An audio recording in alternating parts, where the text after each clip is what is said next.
What if I told you that the version of someone you think you know, the kind, collected, charming version, might not even be real? What if everything you trust about someone's character is just a carefully constructed mask? And worse, even they don't know they're wearing it. Carl Jung, the father of analytical psychology, made a discovery so confronting, most people can't handle it. He said you don't need years of friendship, a resume, or deep conversations to know who someone really is. You just need to watch two things and ask two deceptively simple questions. That's it. But once you know how, you'll never look at people the same way again, including yourself. You see, we live in a world of performances. We perform on dates, at job interviews, on social media, at family dinners. Every smile, every compliment, every "I'm fine," it's part of the act. But underneath all of it, buried beneath the image we want the world to see, lives a shadow. And here's where it gets disturbing. Jung discovered that the shadow isn't just something we hide from the world, it's something we hide from ourselves. That's why these two questions, these two moments of exposure, are so powerful. They bypass the curated persona and go straight into the unconscious, the place where your truth lives, unfiltered, unedited, and untamed. Imagine sitting across from someone you love. A friend, a partner, a leader, a parent.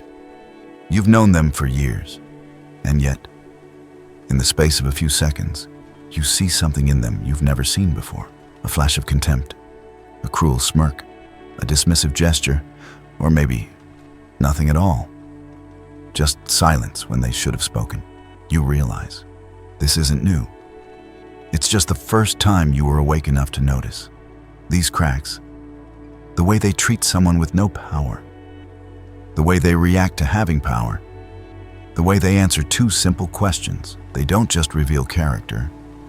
They are character, because as Jung said, until you make the unconscious conscious, it will direct your life, and you will call it fate. Most people don't know who they are. They don't want to know. It's easier to keep performing, easier to stay liked, respected, in control. But the truth always leaks out, in micro moments, when the ego is distracted, when the persona slips, when power tempts or pressure exposes. And if you're watching closely, you'll catch it. Their truth and yours. This isn't manipulation. This isn't judgment. This is awakening. So if you're ready, really ready, to see people for who they are and to see yourself without the mask, then pay close attention. Because what Carl Jung discovered isn't just psychological. It's spiritual, it's dangerous, and it's liberating. Let's begin with the one thing every person is wearing, and the one thing they'll do anything to protect. Carl Jung called it the persona, the mask we wear to face the world. It's not fake, it's functional. A necessary costume stitched together from childhood survival, societal rules, family expectations, and fear. It allows us to belong, to fit in, to be accepted. But make no mistake, it's not who we are. The persona is what we want to be seen as. Kind, smart, strong, polite, humble, charming. But the price of wearing a mask too long is forgetting who's underneath. Behind the persona lives what Jung called the shadow. And this is where things get uncomfortable. The shadow isn't evil, it's unconscious. It contains all the traits we've learned to reject in ourselves. Anger, jealousy, pride, weakness, the desire to be seen, the hunger for power, the longing to belong, even joy if it was ever punished or ignored. The shadow is everything we've been told is too much or not enough, so we bury it. We disown it, and we learn to hate it, first in ourselves and then in others. That's why Jung said, everything that irritates us about others can lead us to an understanding of ourselves. Because the people we despise, the selfish, the loud, the arrogant, the dramatic, they're often carrying the very traits we've suppressed. And the kicker? The more we reject our shadow, the more it runs our lives. You can't see it in words. You can't see it in rehearsed behavior. But Jung found that there are moments, rare, revealing moments, when the mask slips and the shadow steps forward. It's not what someone says when they're calm. It's what they do when they're challenged, embarrassed, admired, or ignored. In those moments, the persona can't hold. And what emerges isn't a reaction, it's revelation. That's why Jung spent decades studying these leaks. He knew you could learn more from one unguarded moment than 1,000 polished ones. You can't read the shadow in a resume, or a smile, or a quote about empathy. But you can see it clearly when someone is speaking to a person they don't need, or holding power they didn't earn, or being asked to admit they were wrong. And here's the truth Jung uncovered. The real self is revealed not by what we control, but by what we can't. If you want to know someone's character, don't listen to what they say when they're ready. Watch who they become when they're not. And the first lens, Jung discovered, is this. How do they treat the ones who can do nothing for them? There's a test more revealing than any personality quiz, more honest than any confession. You don't need a degree in psychology to use it. It doesn't require years of analysis or hours of therapy. All it takes is observation. Watch how someone treats the powerless. Carl Jung didn't use that exact phrase, but everything in his work pointed here. He knew the persona shines when there's something to gain, but it crumbles in the presence of someone who offers nothing. No status, no benefit, no audience, no leverage. That's why the most reliable character test happens in the most ordinary places. At restaurants, in lobbies, on sidewalks, during mistakes. Because when there's no script to follow, what remains is instinct. And instinct is shadow. Does their tone shift when they speak to a waiter? Do they make eye contact with the janitor? Do they say thank you to the barista? Or do they pretend not to see them at all? The world calls it the waiter rule. Jung would call it something deeper, a crack in the persona, a flash of unconscious truth. Because the powerless trigger the parts of ourselves we can't perform. If someone is cold, rude, or dismissive to those in lower positions, it's not because they're having a bad day. It's because they see people as tools. When there's no advantage, they retract their kindness. And that's not a mood.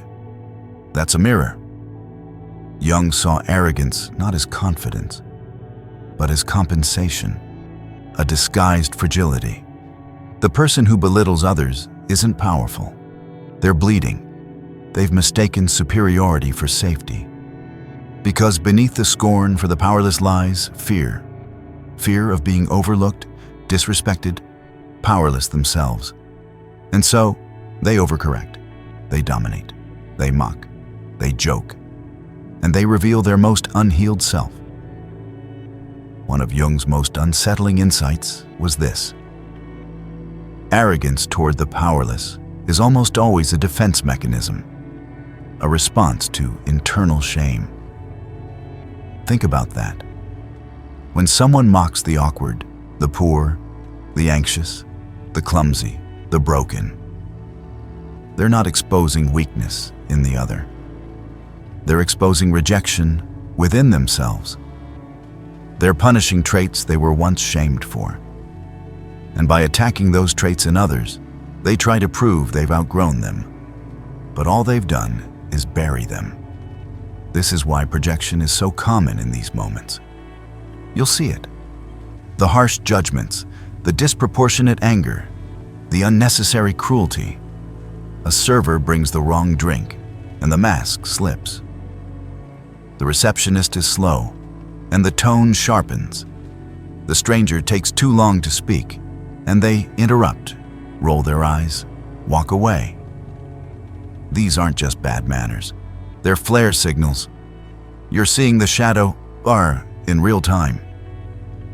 Jung said, everything that irritates us about others can lead us to an understanding of ourselves. And when someone erupts over a minor inconvenience, you're not witnessing annoyance. You're witnessing a war with the self, a war they haven't admitted, let alone resolved. But here's the other side. Someone who is genuinely kind to the invisible, the imperfect, the slow, the powerless. That's someone whose empathy isn't for show. That's someone whose character doesn't depend on who's watching. Because real kindness doesn't change when there's nothing to gain. So the next time you want to know who someone is, don't watch how they treat the powerful. Watch how they treat the powerless, the ignored, the silent, the ones society says don't matter. Because in those moments, you're not just seeing how they treat others, you're seeing how they treat themselves when the mask is off. And if that doesn't tell you everything, nothing will. If the first lens is how someone treats the powerless, the second lens is what happens when they become powerful. Because Jung knew, power doesn't change people, it reveals them. He said it plainly. The meeting of two personalities is like the contact of two chemical substances. If there is any reaction, both are transformed. But here's the part most people miss. It's easy to seem kind when you're not in charge. It's easy to look humble when you have nothing to protect. But the moment success arrives, the moment power enters the room, the real self steps forward. You've seen it. Someone gets promoted, and suddenly their tone changes. Their replies get shorter. They start interrupting more, listening less. The promises they made fade into, "I'm just really busy now." The ego inflates, not because they've grown, but because the mask now believes it is the face. This isn't always loud. In fact, it's often quiet. It looks like seen messages left unanswered. Passive power plays, subtle disrespect. The unspoken message, "I don't need you anymore."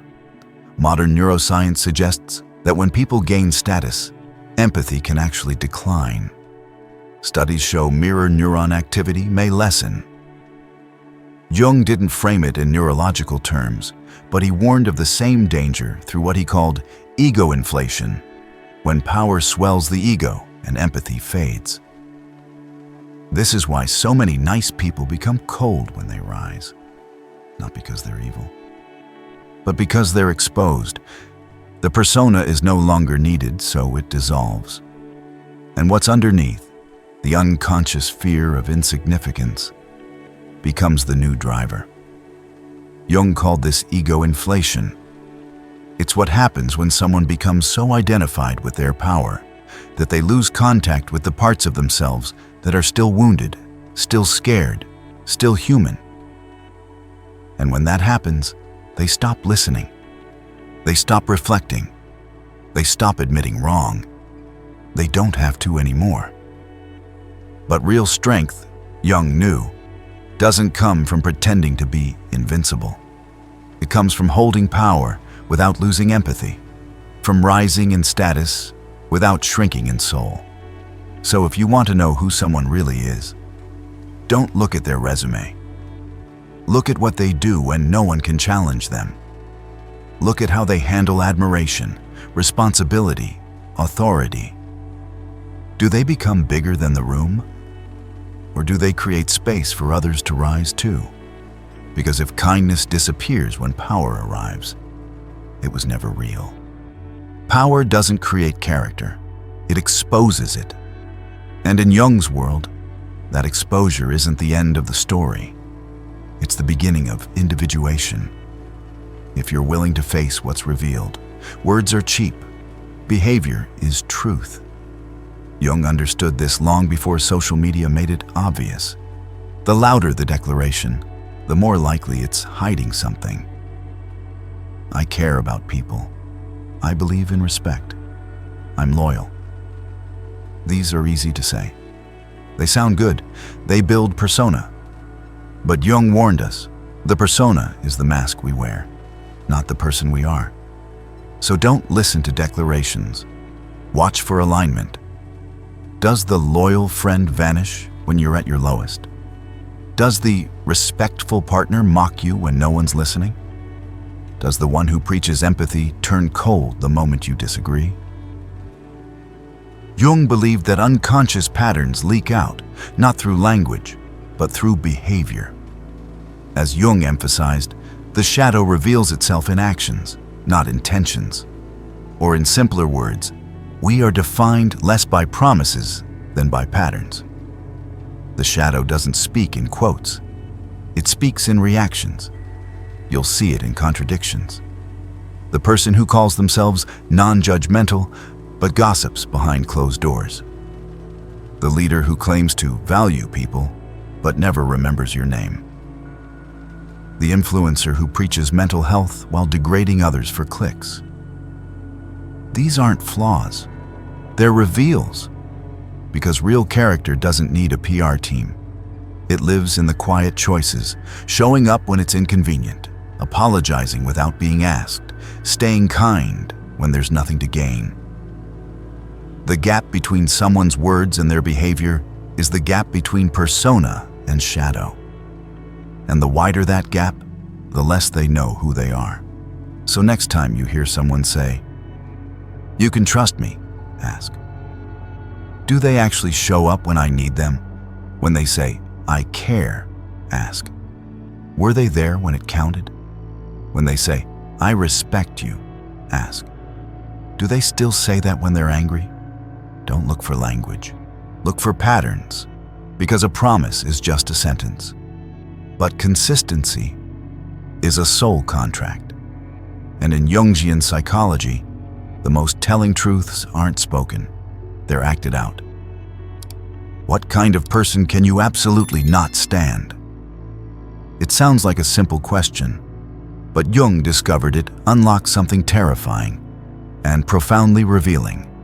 He called it projection, the process by which we unconsciously disown parts of ourselves and then see them loudly in others.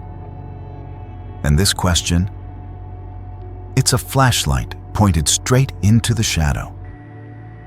When you ask someone, "What kind of person do you hate most?"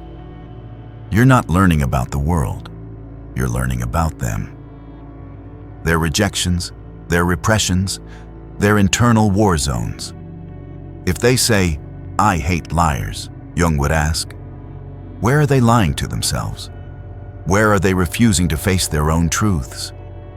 If they say, "I can't stand selfish people," Jung would probe, have they buried their own desires so deeply that others' needs now feel threatening? If they hate the weak, he'd say, they're terrified of their own vulnerability. It's not about the trait itself. It's about the emotional charge behind it. The heat, the intensity, the disgust. Jung knew the more emotional someone becomes when describing what they hate, the more likely they're describing something hidden within. And this is where it gets uncomfortable. Because sometimes what we reject isn't bad. It's just unacceptable to our identity. The confident person we call arrogant, maybe they're embodying a self-worth we've never dared to express. The joyful person we mock as too much, maybe they're reminding us of our own buried aliveness. The shadow contains not just what we fear, but what we long for. And this is why the question is so powerful. Who do you hate isn't about the other person. It's a map to the disowned self. Jung said, everything that irritates us about others can lead us to an understanding of ourselves. That irritation, that visceral reaction, it's not random, it's a mirror. And the stronger the reaction, the closer the reflection. But here's where it gets even deeper. Ask this question not just to others, ask it to yourself.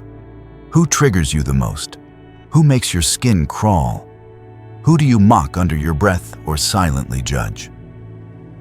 Now ask, what are they showing me about myself? This isn't an invitation to self-blame. It's an invitation to self-awareness.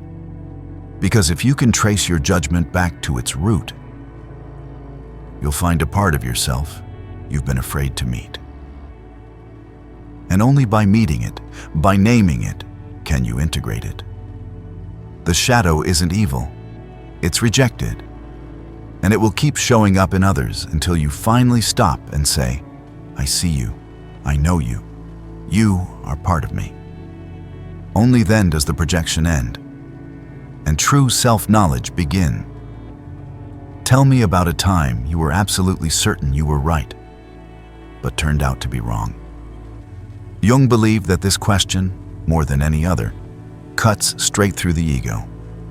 Because in that moment, when we're asked to revisit the collapse of our certainty, something rare happens. The persona stumbles, and the real self has a chance to speak. You see, being wrong isn't just a factual mistake. It's a psychological earthquake. It shakes the identity we've built, the illusion that we're in control, that we understand ourselves, that we always know best. Jung called this the ego ideal, the polished self-image we carry, made of competence, intelligence, morality, and pride. But when we're proven wrong, the ego ideal is threatened. And when that happens, most people don't reflect, they defend. The defense mechanisms are predictable. Denial. I wasn't actually wrong, the facts just changed. Rationalization. I had good reasons at the time. Projection, they misled me. Minimization, it wasn't a big deal anyway. But Jung saw these as spiritual evasions, not just psychological habits, but obstacles to growth. Because how someone handles being wrong reveals whether their self-worth is rooted in reality or illusion. If they get defensive, you're not seeing confidence. You're seeing fragility dressed up as pride.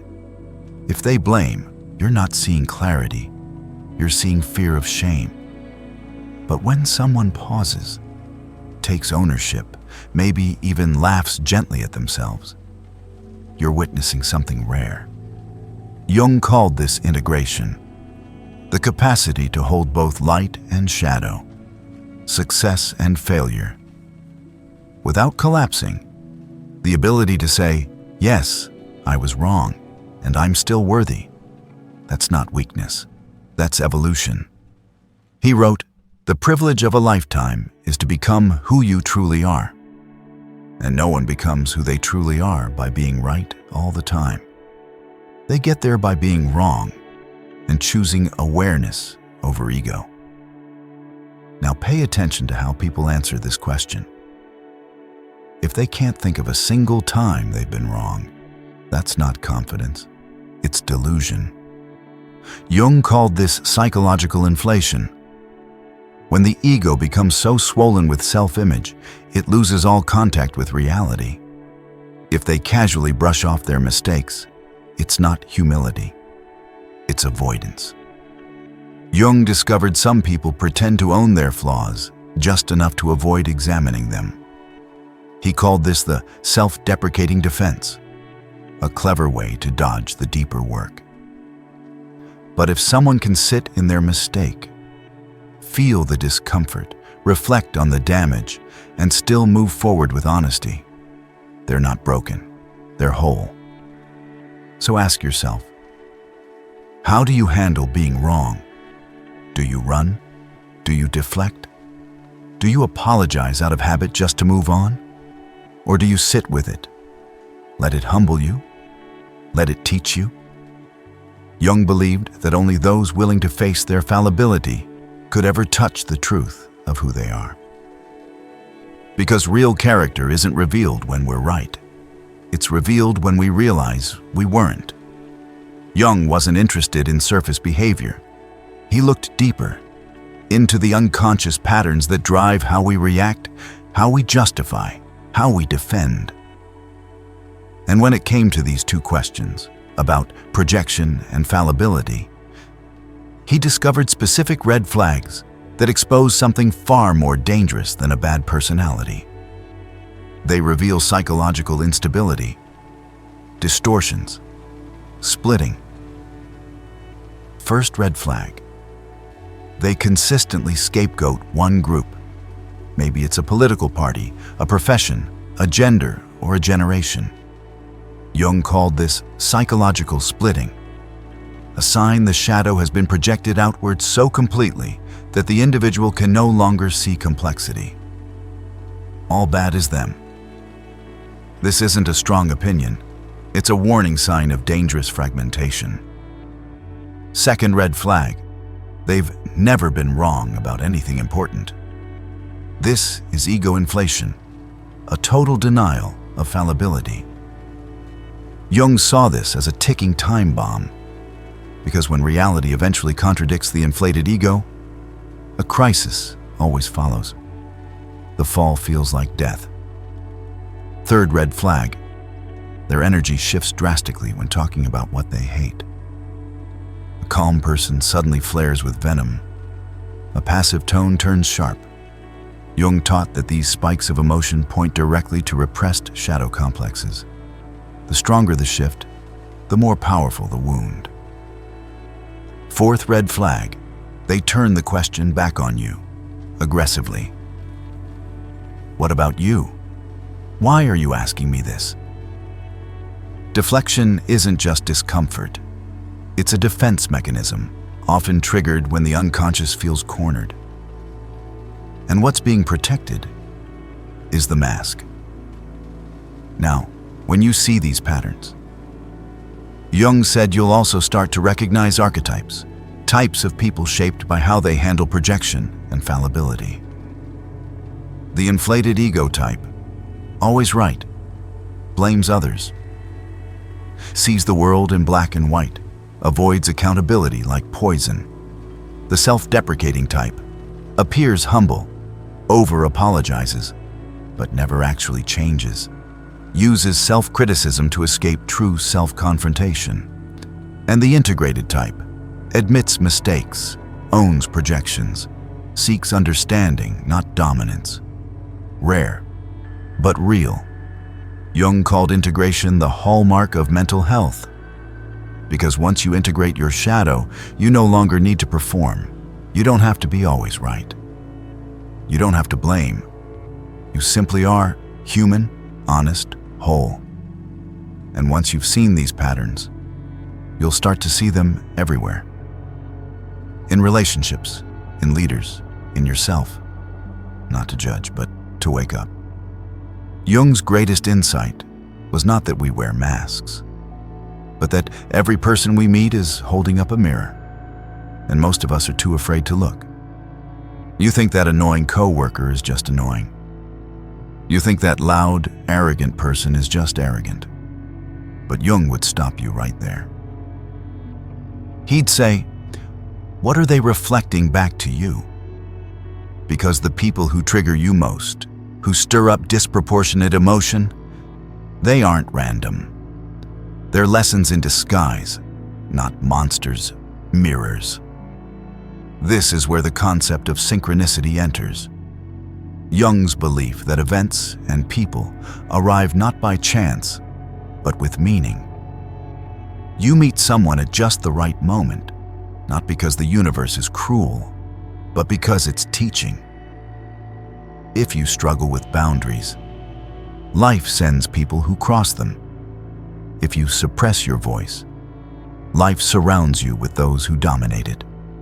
If you fear vulnerability, life puts you face to face with someone who embodies it unapologetically. And your reaction to them becomes your curriculum. Jung didn't say this to make you feel guilty. He said it to make you conscious. Because once you realize others are reflecting your disowned parts, you stop trying to control them and start listening to them. The difficult partner, the frustrating parent, the disappointing boss, they all become invitations, not to fix them, but to meet the part of yourself you've tried to avoid. And this doesn't mean staying in harm's way.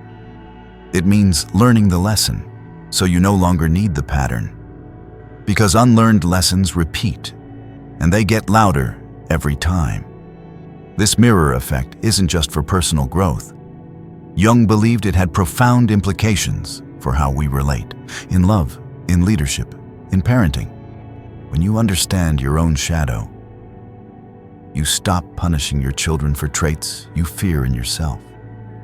You stop choosing partners based on your wounds. You stop trying to control others' emotions just to regulate your own. Everything softens, not because life gets easier, but because you get clearer. And clarity leads to compassion. When you've seen your own darkness, you stop being surprised by others. You stop labeling people as broken. You start seeing them as humans doing their best to navigate pain, just like you. And that is the beginning of real connection.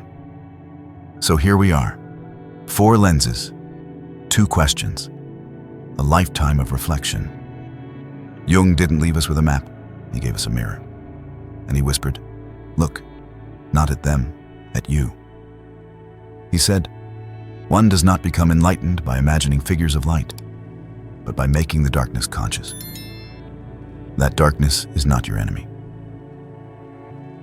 It's your shadow, and it holds the key to everything you've been running from. The anger, the shame, the insecurity, the unmet needs, the fear of being wrong, the desire to be seen. And now you've seen it. Maybe not all of it, but enough. Enough to know that the real work isn't reading others. It's reading yourself, watching yourself, facing yourself. So the next time someone triggers you, don't rush to blame. Pause. Ask, what is this showing me about me?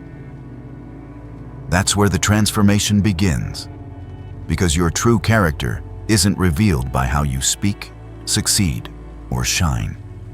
It's revealed by what you do when no one's watching, by how you treat those who can't offer you anything, by whether you can admit, without collapsing, I was wrong. This isn't self-help. It's self-confrontation, and it's the beginning of becoming whole.